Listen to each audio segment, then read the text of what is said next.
Bonjour, nous sommes des élèves de l'atelier scientifique du lycée Parc de Vigénis. Et nous allons vous parler de nos travaux portant sur les prévisions de température. Science à l'école a prêté à l'atelier une station météo dans le cadre du projet Météo à l'école depuis juin 2016. Nous avons d'abord essayé de déterminer la température qu'il fera demain à une heure déterminée en été grâce aux données de la station météo. Le choix s'est porté sur 17 heures. Pourquoi 17 heures? Car c'est le moment le plus chaud de la journée en été. Nous avons d'abord essayé de voir si la température du jour et celle du lendemain étaient souvent proches. Cette idée n'a pas été utilisable.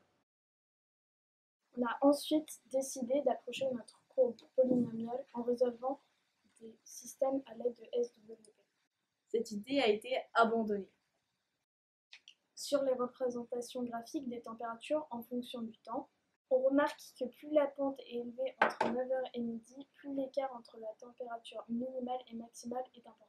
Donc plus la pente est élevée, plus il va faire chaud, et moins elle est élevée, moins il va faire chaud. Nous nous sommes intéressés à l'écart des températures de la journée. Température maximale et température minimale. En fonction de l'écart de la température entre 9h et 12h. On a obtenu un nuage de points et une courbe de tendance. Les résultats n'étant pas assez précis, nous avons décidé de les séparer en 3 intervalles. 9h, 10h, 10h, 11h, 11h midi, pour tracer 3 nuages de points à partir des données de ces 3 intervalles. Cette méthode a donné des résultats plus satisfaisants. Pour mieux comprendre tout ça, nous allons vous montrer un exemple. Le 4 juillet 2019, les variations de température sont les plus élevées entre 9 et 10 heures.